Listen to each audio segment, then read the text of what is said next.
हम लोग श्रीमद् भागवतम के दूसरे स्कंद के छठे अध्याय के 17वें श्लोक को देखेंगे। आपने 16वें श्लोक में देखा था ये तेनेदम आवृतम विश्वम वितस्तिम अधितिष्ठति। इन भगवान के द्वारा, इन विराट पुरुष के द्वारा ये विश्व आवृत है, ढका हुआ है, व्याप्त है। और वितस्तिम यानी 10 अंगुल की मात्रा में अधितिष्ठति और अधिक विद्यमान रहते हैं। यानी कि इस जगत में 10 अंगुल और अधिक, अर्थात कहने का अर्थ ये है, ये कोई 10 अंगुल परिमाण मात्र नहीं बोलना होगा, क्योंकि भगवान अपरिच्छिन्न है। तो अंदर से और बाहर से हर प्रकार से भगवान विद्यमान है। उसी को एक उदाहरण से इस श्लोक में समझा रहे हैं। अंदर और बाहर किस प्रकार से भगवान इस जगत में व्याप्त हैं, जो 16वें श्लोक में बोला गया था, उसी बात को इस श्लोक में समझाया जा रहा है। लिंक समझ पा रहे हैं? लिंक समझने से श्लोक से संबंध बनता है। अंदर और बाहर, अंदर से पूरा व्याप्त हैं और बाहर, उसके बाहर भी हैं भगवान। इस बात को समझाने के लिए 2.6.17 को एक उदाहरण के संग समझाया जा रहा है। सूर्य के उदाहरण से और प्राण वायु के उदाहरण से यहां बताया जा रहा है। ठीक है, मेरे पीछे बोलिए। माइक लीजिएगा, माइक है। स्वधिष्णं प्रतपन् प्राणो बहिश्च प्रतपत्यसौ। स्वधिष्ण्यं प्रतपन् प्राणो बहिश्च प्रतपत्यसौ। एवं विराजं प्रतपंस्तपत्यन्तर्बहिः पुमान्। एवं विराजं प्रतपंस्तपत्यन्तर्बहिः पुमान्। स्वधिष्णं प्रतपन् प्राणो बहिश्च प्रतपत्यसौ। स्वधिष्णं प्रतपन् प्राणो बहिश्च प्रतपत्यसौ। एवं विराजं प्रतपंस्तपत्यन्तर्बहिः पुमान्। एवं विराजं प्रतपंस्तपत्यन्तर्बहिः पुमान्। स्वधिष्णं प्रतपन् प्राणो बहिश्च प्रतपत्यसौ। स्वधिष्ण्यं प्रतपन् प्राणो बहिश्च प्रतपत्यसौ। एवं विराजं प्रतपंस्तपत्यन्तर्बहिः पुमान्। एवं विराजं प्रतपंस्तपत्यन्तर्बहिः पुमान्। स्वधिष्णं प्रतपन् प्राणो बहिश्च प्रतपत्यसौ। स्वधिष्ण्यं प्रतपन् प्राणो बहिश्च प्रतपत्यसौ। बहिश्च प्रतपत्यसौ एवं विराजं प्रतपंस्तपत्यन्तर्बहिः पुमान्। एवं विराजं प्रतपंस्तपत्यन्तर्बहिः पुमान्। स्वधिष्णं प्रतपन् प्राणो बहिश्च प्रतपत्यसौ। स्वधिष्ण्यं प्रतपन् प्राणो बहिश्च प्रतपत्यसौ। एवं विराजं प्रतपंस्तपत्यन्तर्बहिः पुमान्। एवं विराजं प्रतपंस्तपत्यन्तर्बहिः पुमान्। बोली। स्वधिष्णं प्रतपन् प्राणो बहिश्च प्रतपत्यसौ। स्वधिष्णं प्रतपन् प्राणो बहिश्च प्रतपत्यसौ। एवं विराजं प्रतपंस्तपत्यन्तर्बहिः पुमान्। एवं विराजं प्रतपंस्तपत्यन्तर्बहिः पुमान्।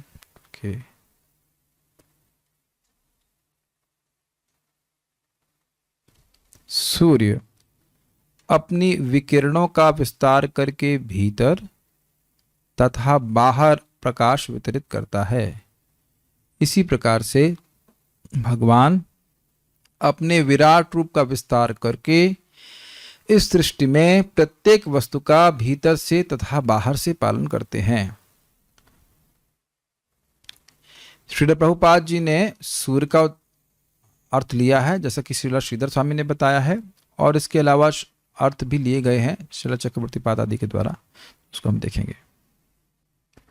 यथा, जिस प्रकार असौ प्राणा, यह आदित्य। प्राण आदित्य को कैसे कहते हैं? प्राण का अर्थ तो वायु लिया जाता है, तो प्राण का अर्थ यहाँ पे आदित्य श्रुति के एक मंत्र के अनुसार है, जिसका उल्लेख श्रील श्रीधर स्वामी करेंगे। वह अपनी टीका में बताते हैं कि असौ वा आदित्यो प्राणः। तो ये असौ प्राण का अर्थ यहाँ पे आदित्य इसी तरह से लिया गया है। स्वधिष्ण्या अपनी विकिरणों का, धिष्णा स्व मतलब अपनी, धिष्णा मतलब अपनी रोशनी, अपने प्रकाश के द्वारा प्रतपन उसका विस्तार करके बहिर्तपति बाहर भी प्रकाश करता है। तो सूर्य का प्रकाश केवल बाहर नहीं है, सूर्य का प्रकाश अंदर भी है। सूर्य अंदर भी प्रकाश देता है, सूर्य बाहर भी प्रकाश देता है। एवं उस प्रकार से पुमान यानी परम पुरुष भगवान श्री कृष्ण विराजम प्रतपन, विराट स्वरूप के देह को प्रकाशित करते हुए। विराट स्वरूप की देह क्या है? लोक लोकांतर जितने भी है विराट स्वरूप की देह बोली गई थी। अंत बहिश्च, भीतर तथा बाहर से तपति यानी जीवन प्रदान करते हैं।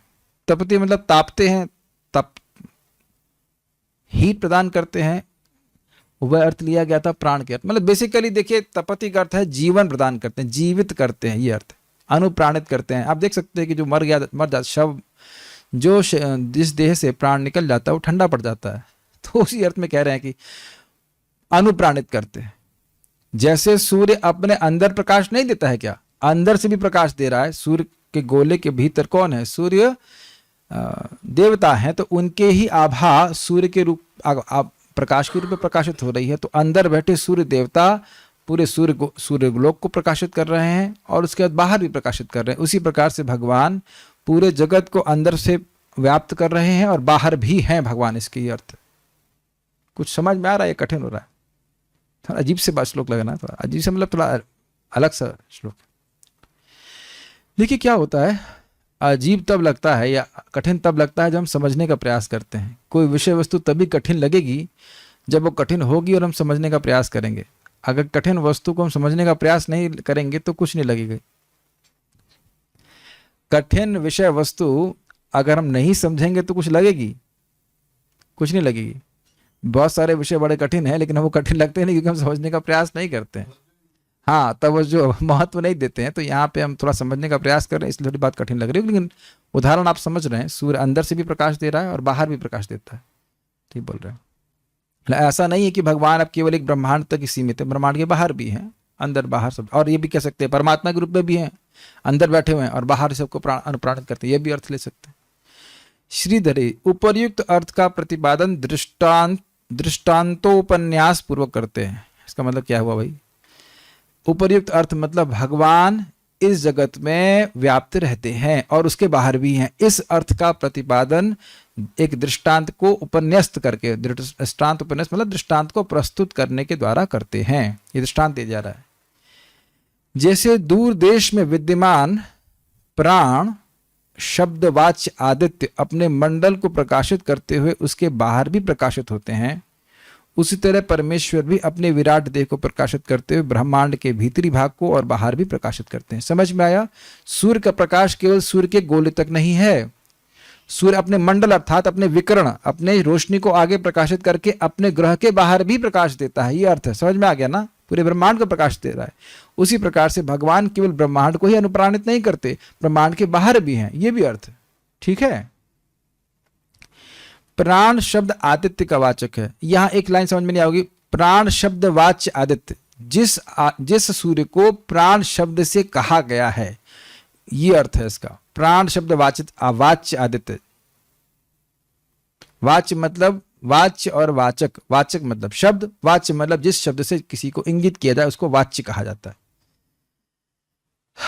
थोड़ी हिंदी कठिन हो गई होगी, शायद समझने में दिक्कत आ रही होगी। बेसिकली वो कहना चाहते हैं कि जिस प्राण शब्द से सूर्य को इंगित किया जाता है वह सूर्य भीतर और बाहर दोनों जगह अपने किरणों से प्रकाश फैलाता है। उसी प्रकार से भगवान विराट देह को प्रकाशित करते हुए ब्रह्मांड के भीतरी भाग अंतर में और बाहर भी प्रकाश, और उसको बाहर ही प्रकाशित करते हैं, मतलब बाहर भी उसको अनुप्राणित करते हैं। धारण की में ऐसे कर लीजिए, अपनी शक्ति संचारित करते हैं। प्राण शब्द आदित्य का वाचक है। इसमें असौ व आदित्य प्राण यह श्रुति ही प्रमाण है। श्रुति के अनुसार असो व आदित्य प्राण, तो यानी कि ये आदित्य शब्द प्राण शब्द से, असो प्राण शब्द से आदित्य को सूचित किया जाएगा। अब दूसरा अर्थ सारा दर्शन में ले जा रहा है। एक दृष्टांत द्वारा कहा जा रहा है जिस प्रकार असौ प्राण अर्थात यह है प्राण वायु। अब यहां प्राण का अर्थ जो प्रसिद्ध अर्थ है प्राण वह लिया गया है। देह के भीतरी भाग को जान्वित करती है कि नहीं करती है? हमारे शरीर में प्राण चल रहा है, उसी से सारे शरीर की क्रिया चल रही है। एवं इसके स्वधिष्ण्यम अर्थात ताप को बाहर भी प्रतिपत्ति अर्थात फैलाती है। फैलाती होना चाहिए, फैलती नहीं होनी चाहिए, अर्थात फैलाती है। तो वायु बाहर भी है और वायु अंदर भी है। तो अंदर रहकर भी हमारे शरीर को अनुप्राणित करती है, और ऐसा नहीं कि वायु बाहर नहीं है, वायु बाहर भी है। उसी प्रकार श्री भगवान विश्व रूप में अंतर्यामी के रूप में स्थित होकर अपने ज्ञान क्रिया आदि शक्तियों सहित इस विश्व रूप को प्रतापवान अर्थात सशक्त बनाने के अर्थ में सक्रिय करते हैं। भगवान जब प्रवेश करते हैं इस जगत में तभी ये जगत क्रियान्वित होता है, ये अर्थ है। अगर आपको थोड़ा सा याद हो तो पिछले श्लोक में भी 2.5 श्लोक तो भूल रहा हूं, पिछले अध्याय में बताया गया था कि यद्यपि सारी तत्वों की सृष्टि हो गई थी, पृथ्वी जल आदि सबकी, लेकिन इनकी संगठन नहीं हो पाया था, तो भगवान को इसमें प्रवेश करना पड़ा था। देखिए पिछले श्लोक के रिवीजन फाइल खोलिए और अगर वो खुल जाए तो उसमें हम बता पाएंगे कि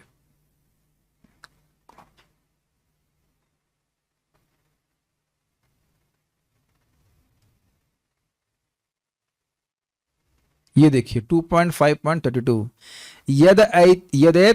यदैते संगता भावा भूतेन्द्रिय मनोगुणाः यदायतन निर्माणे न शेकुर ब्रह्म वित्तमः। तो यहाँ पे बताया गया था यद्यपि ये सब गुणों के कारण विभिन्न प्रकार के अहंकार के कारण देवताओं की, इंद्रियों की, तन्मात्राओं की और बुद्धि की और किसकी सृष्टि हुई थी, हाँ, और इन सभी चीजों की सृष्टि हो गई, फिर भी और मन आदि की सृष्टि होगी, फिर भी ये असंगत भाव, ये अलग अलग पड़े रहे। इसका अनुवाद कहाँ गया, देखिए आप अनुवाद में क्या लिखा है, 2.5.32 को देखिए अनुवाद में कहाँ लिखा है, क्या लिखा है।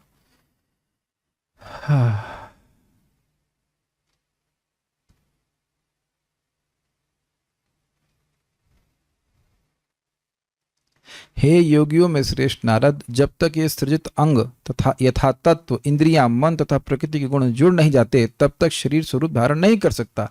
तो जब तक भगवान इसमें प्रवेश नहीं किए थे तब तक वह एकत्रित नहीं होते। इसलिए अगला अनुवाद देखिए, जब पूर्ण पुरुषोत्तम भगवान की शक्ति के बल से ये सब एकत्र हो गए तो सृष्टि से मूल तथा गौण कारणों को स्वीकार करते हुए ये ब्रह्मांड अस्तित्व में आया। तो आप समझ रहे हैं इस बात को कि जब तक भगवान इस जगत में प्रवेश नहीं करते, अपनी शक्ति संचारित नहीं करते हैं, ये सृष्टि के तत्व होने के बाद भी कुछ सृष्टि होती नहीं। जैसे जल और आटा और अग्नि, ये तीन तत्व हैं, इन्हीं से तो आप रोटी बनाते हो माताओं, आप लोग समझ में आ रहा है ना। लेकिन जब तक आप एक जीवित व्यक्ति के रूप में उनको सानते नहीं हैं तब तक रोटी पकती नहीं है। आटा लिया, उसमें पानी मिलाया, उसको गूंधा, उसके बाद रोल किया, गूंद के, हाँ रोल करते ना, पेड़े बनाए, उसके रोल किया, उसको अग्नि में डाला। तो ये सब कार्य आप कर रहे हैं, तत्व आपस में कुछ नहीं कर सकते। कुछ उदाहरण समझ में आ रहा है। तो भगवान इस जगत में जब प्रवेश करते हैं तभी इन सारे तत्वों को का संगठन होता है। ये देखिए ना कि हमारा शरीर भी किससे बना है, पृथ्वी जल वायु अग्नि आकाश से बना है, लेकिन हमारा शरीर कुछ विशेष है और ये एक संगठन है और ये भगवान की शक्ति से संगठित है। मानते हैं इस बात को आप? दिख रहा है कि नहीं?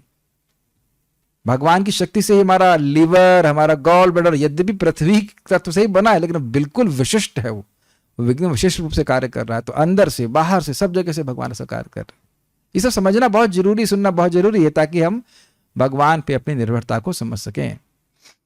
उसी प्रकार, तो यानी कि जिस प्रकार से प्राण वायु अंदर से हमारे शरीर को ऊर्जान्वित कर रही है और बाहर भी है, उसी प्रकार से भगवान अंदर और बाहर दोनों तरफ से इस जगत को ऊर्जान्वित कर रहे हैं, धारण किए हुए, सक्रिय बनाए हैं, ज्ञान शक्ति, क्रिया शक्ति आदि के द्वारा, द्रव्य शक्ति के द्वारा भी, ठीक है। तथा इसी प्रकार अपने प्रभाव को भीतर तथा बाहर भी प्रति अर्थात फैलाते हैं।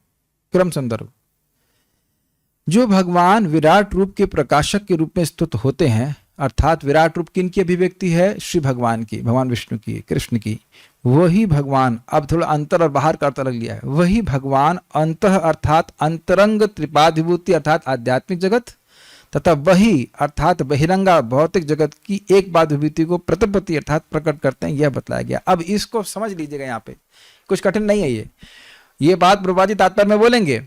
भगवान अंतः मतलब अपने अंतरंगा शक्ति के प्राकट्य आध्यात्मिक जगत को प्रकाशित करने वाले हैं और इस भौतिक जगत जो बाहर है, जो उनका वही प्रकाश है, जो उनके स्वरूप से अलग है, उसको भी प्रकाशित करते हैं।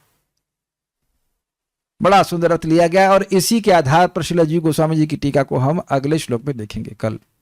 भगवान ने चाहा तो।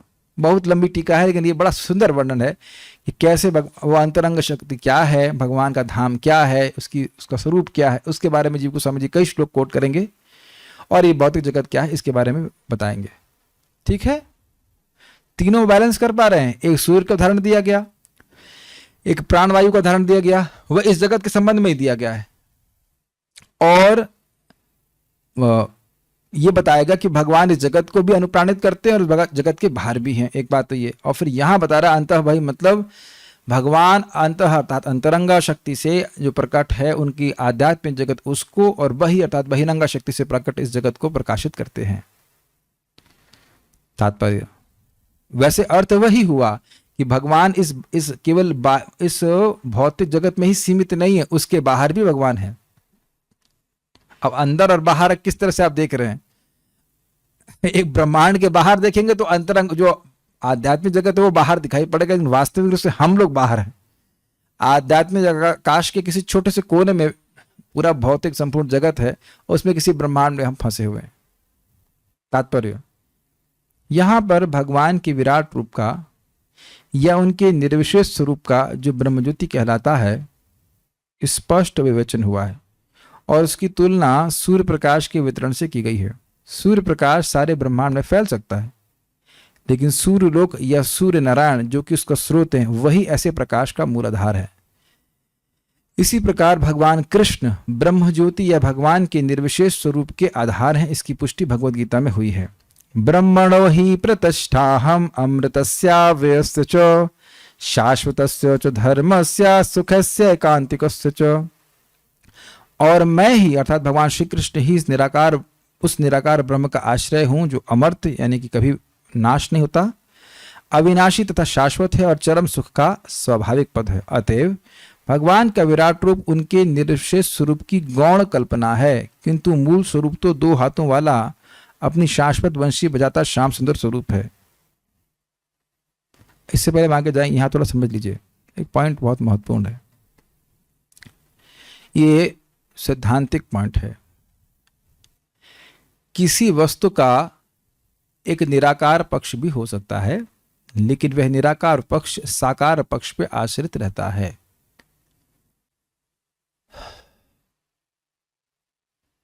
और भगवान का परम सत्य की अगर हम बात करें तो उसमें एक प्रमुख गुण है और गौण गुण है।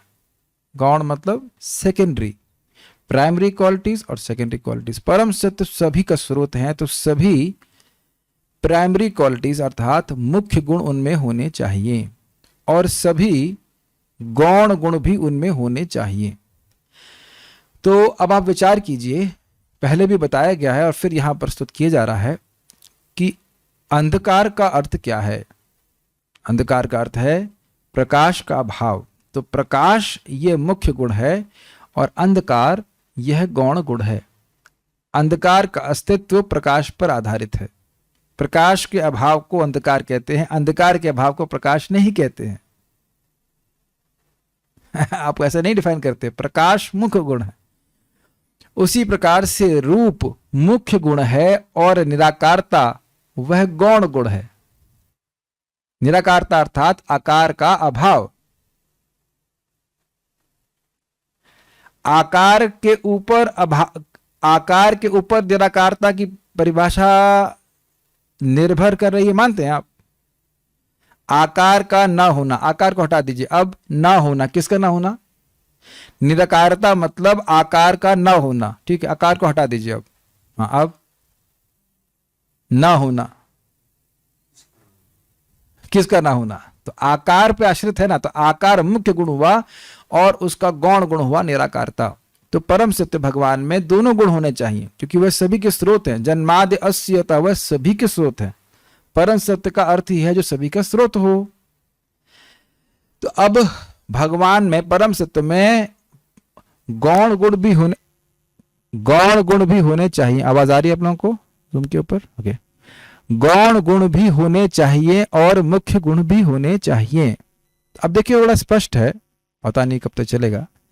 ये जो बल्ब है इस समय बल्ब के रूप में मुझे नहीं दिख रहा है, मुझे आ रहा है मेरे मुख पे ऊपर ये रोशनी पड़ रही है, लेकिन आप जानते हैं कि यह रोशनी बल्ब के ऊपर आश्रित है। रोशनी, बल्ब रोशनी के ऊपर आश्रित नहीं है, सीधी सीधी बात है, जिसको लोग समझ नहीं पाते। और इस जगत में जो मायावादी लोग हैं वो क्या बोलते हैं?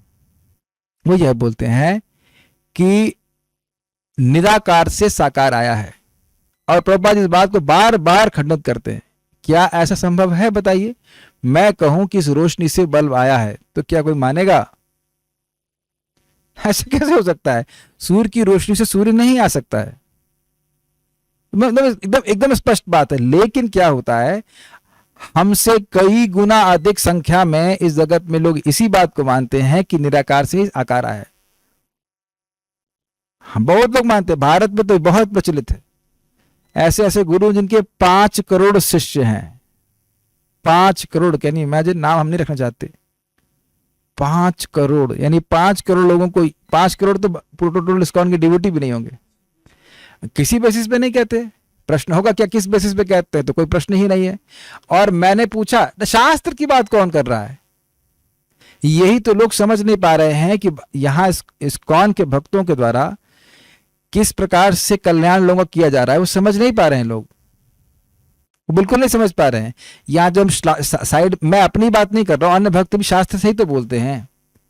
हम तो यहां सामने रख करके बोल रहे हैं कि कोई संभावना नहीं है चीटिंग करने की, ना मेरे द्वारा ना किसी के द्वारा। कोई यह भी नहीं कर सकता मुझे आपने ऐसे वहां से बोला था। कहां बोला था? देखो जरा। ये अब मैंने एक व्यक्ति से बात किया था, हम पार्थ कृष्ण के गांव में गए थे, तो वहां हमने पूछा आपके, वो कहते हैं भगवान निराकार है। हमने कैसे मालूम? तो कहते गुरु जी ने बोला था। गुरु जी कैसे सही बोल रहे हैं, कैसे मालूम? कहते हमें मालूम करने की जरूरत नहीं है। गुरु जी सही बोल रहे हैं कि गलत बोल रहे हैं, उनको मालूम करने की जरूरत नहीं है, ये बात है। जबकि देखिए इस जगत में आप सामान्यतः कुछ पढ़ते हैं, मैथमेटिक्स, फिजिक्स, केमिस्ट्री, तो आप यही देखते हैं कि हमारे टीचर ने किताब से पढ़ाया है। Books are the basis even in material life. किसी भी चीज में आप पढ़ते हैं तो ग्रंथ से, या ग्रंथ कह लीजिए जो भी आपके स्टैंडर्ड बुक्स हैं उसी से पढ़ाते हैं ना। आप अपने बच्चों को पूछते होंगे, गृहस्थ लोग पूछते ही हैं कि बेटा आज मम्मी हमारे टीचर ने क्या पढ़ाया? तो टीचर ने अपने मन से पढ़ाया ये नहीं पूछते हैं, किताब से क्या पढ़ाया ये पूछते हैं। कितनी सिंपल सी बात है ना। लेकिन सोचते हैं कि आध्यात्मिक क्षेत्र में ऐसा कुछ भी महत्वपूर्ण नहीं। आज हम कुछ सामान लेने के लिए गए थे एक दुकान वाले के पास, तो मैंने कहा कुछ तो वो बोल रहा था, तो मैंने कहा नहीं मैं पढ़ा के आ रहा हूँ। कहते हैं पढ़ाते हैं आप? वेशभूषा को देख करके समझ नहीं पाया कि पढ़ाता क्या। तो कहाँ पढ़ाते हैं? मैंने कहा नहीं भगवत गीता पढ़ाते हैं ऑफिस में क्लास। अच्छा, मुझे लगा कॉलेज में पढ़ाते हैं। अर्थात गीता पढ़ाना उनके हिसाब से पढ़ाई है ही नहीं। ऐसा लगा गीता तो कोई भी पढ़ा देगा। गीता तो कोई भी पढ़ा देगा। गीता को पढ़ाना कोई बहुत बड़ा काम तो ना होता है। जबकि भगवान कह रहे हैं कि अध्यात्म विद्या विद्या नाम। देख रहे हैं अध्यात्म के विद्या को कितना सस्ता बना दिया गया लोगों ने। और यहां देखते हैं कि जिस साधु के पास बहुत बड़ा जमावड़ा हो वही प्रतापी साधु है, वही सर्वश्रेष्ठ साधु है ना समाज में। ये वो क्या बक रहा है, जो क्या बोला है, शास्त्र से बोल रहा है कि नहीं बोला, उससे कोई मतलब नहीं है। कलयुग जो है वो 2090 2040 में समाप्त हो जाएगा। अच्छा भाई, कौन से शास्त्र में लिखा है? तो कलयुग में इस प्रकार से लोग समझ नहीं पा रहे हैं कि कृपा कहां से मिल रही है। ये सब नहीं वर्णन होता है सामान्यतः। कहां होता है बताइए? और लोगों के पास पढ़ने का मौका तो वैसे भी रहता नहीं है। कहाँ? ये तो प्रभुपाद जी कृपा है कि इस प्रकार से हम स्पष्ट शास्त्रों से बता रहे हैं, तो हम लोग को कुछ समझ में आ रहा है, ठीक ठीक समझ में आ रहा है। आंख मूंद करके हम नहीं स्वीकार कर रहे हैं। जी हाँ। तो यहां बड़ा स्पष्ट है कि ब्रह्मणो प्रतिष्ठा। अब देखिए एक गलत व्याख्या मायावादी लोग क्या करते हैं, श्लोक को देखो फिर से देखिए। ब्रह्मणो ही प्रतिष्ठा अहम, तो कहते हैं देखो ब्रह्म पहले आया है और अहम बाद में आया। इसका मतलब यह है कि ब्रह्म ही मेरी प्रतिष्ठा है। भगवान कह रहे हैं कि ब्रह्मणो ही प्रतिष्ठा अहम। अब देखिए सुनने में यह अर्थ भी अच्छा लग रहा है कि नहीं, लेकिन ये बिल्कुल गलत अर्थ है। कम ऑन, जस्ट ब्रह्म शब्द पहले आ गया तो उसका मतलब ब्रह्म कुछ भी बोल देंगे। मम शब्द नहीं है, ब्रह्मणो ही मम प्रतिष्ठा नहीं बोल रहे हैं, ब्रह्म ही मेरी प्रतिष्ठा है नहीं बोल रहे हैं, ब्रह्मणो ही अहम प्रतिष्ठा, मैं ब्रह्म की प्रतिष्ठा हूं। गलत व्याख्या करना बड़ा आसान होता है। ब्रह्मणो ही प्रतिष्ठा हम, ब्रह्म ही मेरी प्रतिष्ठा है, लेकिन अहम शब्द मेरी के अर्थ में नहीं है, मम शब्द मेरा होता है। तो ब्रह्मणो ही प्रतिष्ठा अहम का मतलब अहम, भगवान हाथ पे अपनी छाती पे हाथ रख के बोले कि मैं ही ब्रह्म की प्रतिष्ठा हूं, इसमें कोई संदेह नहीं करना चाहिए। अर्थात निर्विशेष ब्रह्म मेरी ही प्रभा है। और इसी बात को हम लोग ब्रह्म संहिता में सुनते हैं, यस्य प्रभा प्रभवतो जगदंड कोटि कोटि श्वशेषु वसुधादि विभूति भिन्नम तद ब्रह्म निष्कलम अनंतमशेष भूतम गोविंदमादि पुरुषम तमहम भजामि। यस्य प्रभा, जिनकी प्रभा, प्रभवतः जगदंड कोटि, जितने भी जगदंड है ब्रह्मांड, कोटि कोटि ब्रह्मांड इस ब्रह्म ज्योति से निकलते हैं। लेकिन वो ब्रह्म ज्योति किसकी प्रभा है? यस्य प्रभा, उन गोविंद की प्रभा, उन गोविंद का मैं भजन कर रहा हूं। तो ब्रह्मा जी स्पष्ट कह रहे हैं कि ब्रह्म ज्योति किससे आई है? भगवान कृष्ण से आई। उनके दिव्य अंग से जो कांति प्रकट हो रही उसको ब्रह्म ज्योति कहा जाता है। सब लोग समझ रहे हैं इस बात को? ऑन ऑल्सो ये कई बार रिपीट किया जा रहा है और हजारों करोड़ों बार और रिपीट किया जाएगा, ताकि कभी मन में भ्रांति ना हो कि ब्रह्म से भगवान आए हैं। ये भगवान के प्रति सबसे बड़ा अपराध कहा जाता है, सबसे बड़ा अपराध कि कोई कहे कि निर्विशेष ब्रह्म से भगवान साकार रूप में प्रकट हुए, अर्थात भगवान का अस्तित्व पहले नहीं था और भगवान उससे निर्विशेष ब्रह्म से आए। ये बहुत बहुत बड़ा पॉइजन, जहर है, सैद्धांतिक जहर है जो कि भारत में व्याप्त है। इसीलिए वो कहते हैं कि किसी की भी पूजा करो कोई दिक्कत नहीं, सब निर्विशेष ब्रह्म से आए हैं। अतएव भगवान का विराट रूप उनके निर्विशेष स्वरूप की गौण कल्पना है, किंतु मूल स्वरूप तो 2 हाथों वाला अपनी शाश्वत बंशी बजाता श्याम सुंदर स्वरूप है। ये गौण और मुख्य, इसकी व्याख्या मैंने आपको अभी करी थी। मुख्य है साकार भगवान का स्वरूप, श्याम सुंदर स्वरूप, और उसी स्वरूप से भगवान की निराकार पक्ष प्रकट होता है। भक्त लोग यह नहीं कह रहे हैं कि भगवान का निराकार पक्ष है नहीं, लेकिन निराकार पक्ष भगवान के साकार पक्ष अर्थात चिन्मय श्याम सुंदर स्वरूप के ऊपर आश्रित रहता है। ये बात बोली जा रही है। भगवान के वितरित प्रकाश का 75% आध्यात्मिक आकाश त्रिपाद विभूति में व्यक्त होता है और शेष 25% भौतिक ब्रह्मांडों के समग्र विस्तार को आलोकित करता है। इसकी विवेचना तथा उल्लेख भगवत गीता में मिलती है। समझ में आया बात? 75% आध्यात्मिक जगत है, 25% भौतिक जगत है। इसकी व्याख्या आप लोग और कल सुनने वाले हैं। अथवा बहुनैतेना किम ज्ञातेन तव अर्जुना विष्ठाभ्याहमिदं कृष्णम एकांशेन स्थितो जगत। किंतु हे अर्जुन, इस सारे विशद ज्ञान की आवश्यकता क्या है? मैं तो अपने एक अंश मात्र से संपूर्ण ब्रह्मांड में व्याप्त होकर इसको धारण करता हूं। तो ये क्या श्लोक कोट किया जा रहा है? देखिए, 10वें अध्याय में भगवान ने भगवद गीता में अपने विभूतियों का वर्णन किया। अर्जुन ने प्रश्न किया, केशु केशु भावेशु चिंतयोसि भगवान मया। मैं इस जगत में वस्तुओं को देख करके आपका स्मरण कैसे कर पाऊंगा हे केशव, यह मुझे बताइए। ठीक है, तो अब उसी बात को भगवान ने विभिन्न विभूतियों के द्वारा वर्णन किया। इस बात का, अर्जुन के इस प्रश्न का उत्तर देने के लिए भगवान ने 10वें अध्याय में भगवद गीता में अपनी विभिन्न विभूतियों का वर्णन किया कि इसको देख करके तुम मेरा स्मरण कर सकते हो। ठीक है, फिर बहुत सारी बातें बोलकर भगवान ने कहा कि अब इसके बारे में मैं और क्या कहूं कि ये समझ लो कि एक अंश अर्थात अपने परमात्मा स्वरूप से मैं पूरे जगत को धारण करता हूं। ये उनके विशेष सामर्थ्य को सूचित करता है। अगर कोई व्यक्ति बहुत बड़े एस्टैब्लिशमेंट, बहुत बड़ी व्यवस्था को अब अपने एक झलक मात्र से, अपने संकल्प मात्र से चला रहा है, तो व्यक्ति बहुत समर्थ होगा कि नहीं? है कि नहीं? जो लोग गृहस्थी में हैं वो जान ही रहे हैं कि कितना झमेला है एक परिवार, एक पत्नी का पालन पोषण करना, कुछ बच्चों का, 2-3 बच्चों का पालन पोषण करने में जीवन खप जाता है। भगवान 16,108 को कैसे मैनेज करते थे, कैसे? इसीलिए वही भगवान है, और कोई करेगा तो मर ही जाएगा। और इस जगत में थोड़े थोड़े बिजनेस चलाता है व्यक्ति, कितना आसक्त हो जाता है, कितना परेशान आता है। देखे रहे हैं कितना बाल नोचने पड़ जाते हैं, तो है कि नहीं, छोटी छोटी चीज के लिए। और भगवान इतना बड़ा बिजनेस चला रहे हैं, पूरे ब्रह्मांड, एक ब्रह्मांड में अनंत कोटि ब्रह्मांड। इसीलिए भगवान को प्रसन्न जरूर करना चाहिए। हम लोग को सोचना चाहिए कि इस जगत में भी हम देखते हैं, इस देवता को हम थोड़ा सा दे देंगे, जैसे सुनते हैं कि भाई सूर्य को थोड़ा जल दे देंगे तो आप स्वस्थ हो जाओगे। बहुत छोटी सी चीज दे रहे हो आप, है ना?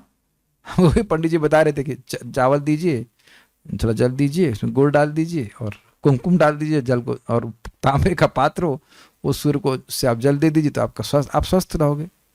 तो आप देख रहे हैं बहुत छोटी वस्तु आप दे रहे हैं, बहुत सिंपल सी वस्तु दे रहे हैं, और सूर्यदेव कितना आशीर्वाद दे रहे हैं आपको, स्वस्थ रहने का आशीर्वाद दे रहे हैं। और वही जल अगर हम भगवान को अर्पित करते हैं, तब कोई भी देवता चलो लाभ देगा हमको, लेकिन हमको असीमित लाभ नहीं दे सकता है। हम लोग छोटी से छोटी चीजों को भूल जाते हैं।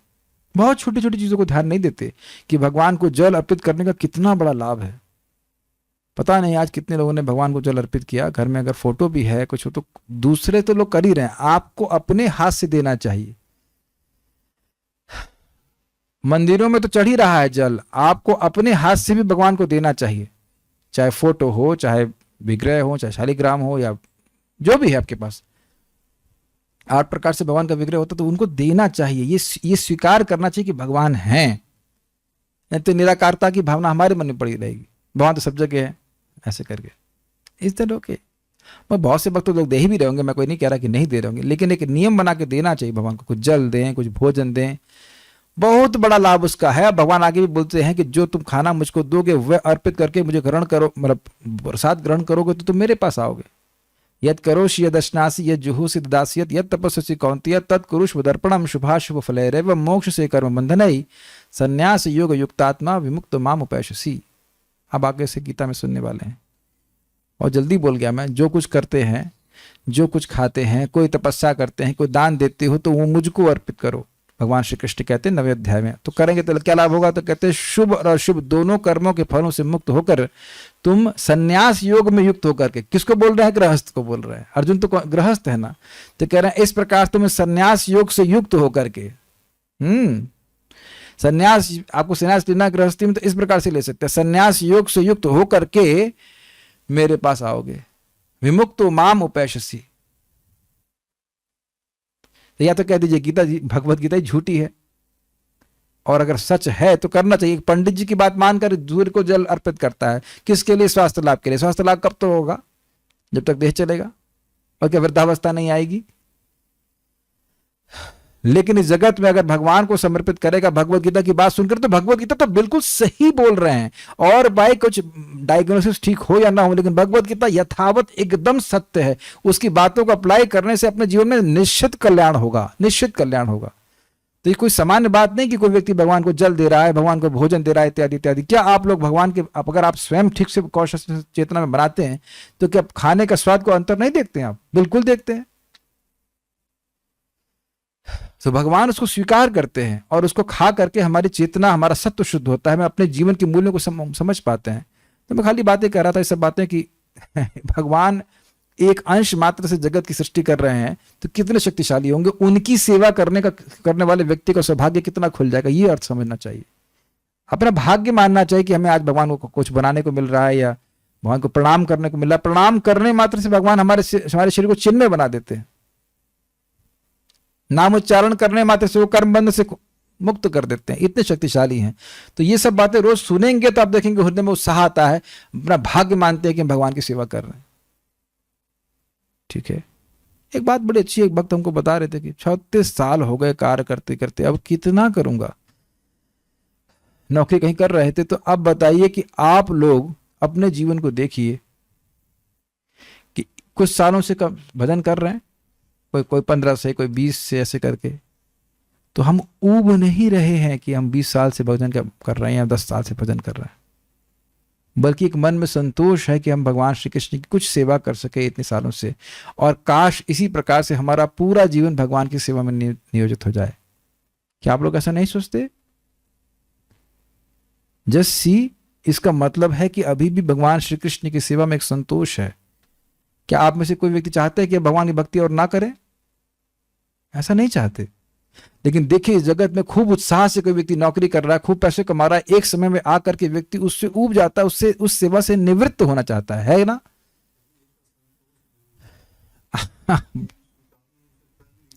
देखिए, वो एक अलग बात है। आप कह रहे हो कि मेरा संतोष है, आपका संतोष है कि कृष्ण की हम सेवा नहीं कर पा रहे, तो वह तो भक्ति का स्वरूप ही है, वह आपका नहीं मेरा भी है। और जो भी किसी भक्त को जो गंभीरता से भक्ति करेगा, उसको यही लगेगा मैंने कुछ नहीं किया, मैंने कुछ नहीं किया, कुछ हो ही नहीं रहा है, कुछ कर ही नहीं रहे हैं। कहाँ कर रहे हैं? बाकी लोग तो बहुत कर रहे हैं, हम तो कुछ नहीं कर रहे हैं। तो इसके लिए डिप्रेस नहीं होना चाहिए, ये भगवान की भक्ति का स्वरूप ही है। अगर हम गंभीरता से भक्ति करेंगे तो यही लगेगा हम तो कुछ नहीं कर रहे, हम तो कुछ नहीं कर रहे। आज हम भक्त चर्चा कर रहे थे, दिन निकल गया, कुछ तो किया नहीं। ऐसा लग रहा कुछ तो किया नहीं। और जबकि बाहर के लोग कहेंगे अरे भाई तो बहुत पूजा करते हैं, सुबह से लगे रहते हैं, ये वो। आपके बारे में लोग इसी प्रकार से बोल रहे होंगे, तुम लोग तो दिन भर भक्ति ही करते रहते हो। हाँ, और आपको लगेगा हम कुछ नहीं कर रहे हैं। लेकिन एक बड़ी रोचक बात है कि हम अपनी सेवा से निवृत्त मरते दम तक नहीं होना चाहते। मैं तो चाहता हूँ ऐसे मरूं कि शाम क्लास दिया, अरे प्रभु जी मर गए, हाँ मर गए। ऐसे मरना चाहते हैं, किसी की सेवा नहीं लेना। जैसे मेरी माँ को किसी की सेवा नहीं लेनी पड़ी, किसी से पानी भी ना लेना पड़े, केवल क्लास से पानी ले सकते हैं, लेकिन वैसे पानी ना लेना पड़े, क्लास दिन जाके खत्म हो जाए, खत्म कहानी। ये झूठे और भगवान के पास पहुंचे या जहां भी पहुंचे। लेकिन आप जानते हैं कि एक पॉइंट यहाँ पकड़ने वाला है कि हम भगवान की सेवा से निवृत्त नहीं होना चाहते हैं। अरे बहुत भागवत पढ़ ली, मैं तो अभी तो पहली बार भागवत पूरी करी नहीं है, सोच रहा हूँ पूरी करूंगा फिर से पढ़ाऊंगा, अंग्रेजी में पढ़ाऊंगा, ऐसे करके इच्छा होती, जबकि संभव नहीं हो पाएगा शायद इतना सारा कुछ करना। लेकिन सोच रहा था कि अगर मान लो 40 साल और बाकी रहे तो शायद भागवतम पूरी हो जाए। मतलब आई डोंट नो भगवान क्या चाहते हैं। अभी हरीसूरी जी की टीका भी मिल गई है, दशम स्कंद पे शुरू करेंगे, तो हमने कहा शायद भक्त लोग जीवित रहें, खुश रहें, तो हम लोग 10 साल भी शायद पूरा हो जाए, वहां तक पहुंच जाए। अब होगा नहीं होगा, लेकिन मन में आनंद जरूर है कि इस तरह से हो जाए तो ठीक है। इस तरह भगवान, पता नहीं आप, मैं एक चीज में गृहस्थ भक्तों से पूछ रहा हूं कि आप जो लोग हमारे संग जप कर रहे हैं नियमित रूप से, मॉर्निंग प्रोग्राम को फॉलो कर रहे हैं, फिर गीता सुनते हैं, फिर भागवत सुन रहे हैं, आप यह महसूस जरूर कर रहे होंगे कि गृहस्थी के दुख आ ही नहीं पाते। I don't know if you are actually feeling that. और जो प्रवेश करने वाले उन लोग के लिए शिक्षा है कि ये नियम बना के चलेगा, दुख आ ही नहीं पाएगा, क्योंकि ये शोक मोह भय इससे पहले कि वो बढ़े, उसको शमित करने वाला साधन आ जाता है। ये कोई नॉर्मल बात नहीं है। अगर आप गृहस्थों को छाटेंगे सामान्यतः, तो ये सामान्य बात नहीं है कि हम रोज सुबह गीता पढ़ लेते हैं और शाम को गीता पढ़ लेते हैं, भागवत पढ़ लेते हैं। नहीं होता, नहीं होता, नहीं होता। और ऐसी ही बातें होती है जिससे व्यक्ति को शोक उत्पन्न होता है, मोह उत्पन्न होता है और भय उत्पन्न होता है। आज एक हमारे सामने व्यक्ति कुछ बोल रहे थे और जैसे जैसे वो बोल रहे थे वो चिंतित होते जा रहे थे, तो हमने कहा, उनको दिखाया, हमने कहा देखो आप भौतिक चीजों के बारे में सोच रहे हो, आप परेशान होते जा रहे हो और परेशानी से कुछ सॉल्व भी नहीं हो रहा है। परेशान होने से समस्या का समाधान भी नहीं हो रहा है और आप बोल बोल के और परेशान होते जा रहे हैं। नहीं ये प्रॉब्लम है। नहीं रुकिए, आप बोलिए मत उसके बारे में, कि जितना बोल रहे हैं और परेशान हो रहे हैं। जो करना वो करिए उसके लिए, लेकिन बोलने से और परेशानी बढ़ जाती है। आप लोग मानते हैं इस बात को? ये मेरे शब्द नहीं, ये भगवान के शब्द हैं 11वें स्कंद में, कि चिंता करने से, शोक करने से समस्या का समाधान नहीं होता है, लेकिन मूर्ख व्यक्ति फिर भी शोक करता रहता है। शोक करने से सॉल्व हो जाता है। मान लो किसी के सर में दर्द, तो हाय सर में दर्द हो गया, हाय हाय हाय हाय हाय करने से सर चला जाएगा क्या? उस शब्द का संपर्क करना चाहिए जो हमारे शोक मोह और भय को नष्ट करने वाले। इधर देखो ना आप, सिंपल सी बात है। जैसे ही आप त्रिपाद विभूति का वर्णन सुन रहे हैं, आध्यात्मिक आकाश, तो एकदम से समझ में आता है कि मैं तो वहां का अंश हूं, मुझे वहां जाना है वापस। इस जगत की छोटी छोटी समस्या में बच्चे के नंबर फर्स्ट में आए कि नहीं आए, कितने आए, सेकंड आए, थर्ड आया, इससे क्या मतलब है? इन्हीं सब बातों में व्यक्ति फंसा हुआ है कि नहीं, बताइए जगत में। ठीक है। इस तरह भगवान के प्रकाश का 75% विस्तार उनकी अंतरंगा शक्ति कहलाती है और शेष 25% बहिरंगा शक्ति कहलाती है। सारे जीव आध्यात्मिक तथा भौतिक विस्तारों के निवासी हैं। वे उनकी तटस्था शक्ति कहलाते हैं और उन्हें छूट मिलती है कि चाहे वे बहिरंगा शक्ति में रहें या अंतरंगा शक्ति में। समझ में आ गया? तट पे स्थित व्यक्ति या तो समुद्र में जा सकता है या वो धल पे रह सकता है। ये हमारा चुनाव है। जो लोग भगवान के आध्यात्मिक विस्तार की परिधि में रहते हैं वे मुक्तात्मा कहलाते हैं, अर्थात जो आध्यात्मिक जगत में रहते हैं वे मुक्तात्मा है, उन्हें नित्य मुक्त कहा जाता है। और जो बाह्य विस्तार में रहते हैं वे बद्धजीव, अर्थात हम सब लोग जो इस भौतिक जगत में रह रहे हैं। हम इन दोनों विस्तारों के निवासियों की संख्या का अनुमान लगा सकते हैं। आसानी से इस तरह इस निष्कर्ष पर पहुंचेंगे कि मुक्तात्माओं की संख्या बद्धजीवों की तुलना में कहीं अधिक है। क्या मतलब है इसका? देखिए, भौतिक जगत का विस्तार भी कितना अधिक है कि उसमें एक ब्रह्मांड एक बुलबुले मात्र की तरह है। तो आप समझ ही सकते हैं कि भौतिक जगत का विस्तार कितना बड़ा हो गया, और ये केवल 25% कहा जा रहा है। और आध्यात्मिक जगत तो कितना विशाल होगा, और इस ब्रह्मांड में कितने जीव हैं उनकी व्याख्या आप नहीं कर सकते एक ब्रह्मांड में। और ऐसे अनेक ब्रह्मांड है, ऐसे असीमित ब्रह्मांड है। अब सोच लीजिए कि ये जेल है और जेल में हमेशा लोग कम ही होते हैं। आई होगा समझ में? तो जेल खाली कर, जेल भरो आंदोलन नहीं है, ये जेल खाली करो आंदोलन है। लोग भजन करें और भगवान के पास वापस चले जाएं। बारंबार और हर दिन हर भक्त को, चाहे वो किसी भी आश्रम में हो, उसको याद रखना है कि दुकान बंद करनी है। दुकान बंद करें और वापस भगवान के पास चलें। यही बात प्रभुपाद जी बार बार बोल रहे हैं। We have to close this shop, इस wind up wind up wind up wind up, भगवान के पास जाना है। इस जगत में किसी भी व्यवस्था से आप सुखी नहीं रह सकते हो। जिस किसी के पास धन नहीं होगा वो सोचेगा धन की तरह सुखी हो जाऊंगा, जिसके पास धन होगा तो उसके पास कुछ अन्य समस्या होगी। लेकिन समस्या का समाधान यही है कि हम भगवान के पास वापस चले जाएं, भगवान की भक्ति करके। मन मना भव मत भक्तु मद्याजी माम नमस्करु माम अवश्य युक्त एवं आत्मान मत परायण। मेरे परायण होकर, मेरी सेवा करके, मेरे मन को मुझ में लगाकर, मेरी पूजा करके, मेरे भक्त बनकर, मुझे प्रणाम करके व्यक्ति निश्चित मेरे पास आएगा, भगवान श्री कृष्ण बोलते हैं। यही कृष्ण भावनामृत आंदोलन है। Okay, so will stop here. ज़्यादा खुश मत होइएगा कि छोटी क्लास थी। कल इसका पूरा मुआवजा दिया जाएगा। कल से खूब लंबी टीका है, इसलिए हम उसको नहीं लिए। कल अभिषेक, कल क्या नरसिंह चतुर्दशी, क्या है कल? नरसिंह चतुर्दशी है। तो ठीक है, कल तो फिर क्लास नहीं हो पाएगी। हम लोग देखते हैं। श्रीमद् भागवतम की जय, श्रील प्रभुपाद की जय, निताई गौर प्रेमानंदे।